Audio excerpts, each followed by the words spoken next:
భర్తకి పచ్చిగా చెబుతున్నా, భర్తకి చూపించాల్సిన పార్ట్లన్నీ పరాయి వాళ్ళకి చూపిస్తున్నారు.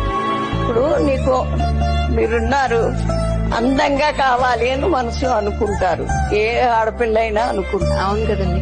అందంగా కావాలంటే తన మొహం తను చూసుకుంటే అందంగా ఉన్నానా లేదా తెలుస్తుంది. అవునా?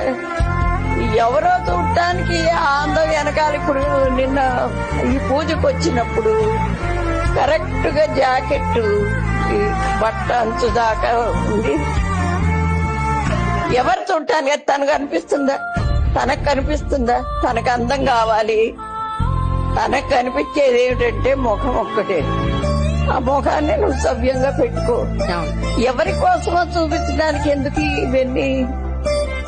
అది అట్లాంటిదే గాని నిజంగా చెప్తున్నానండి, పచ్చిగా చెప్పాలి అంటే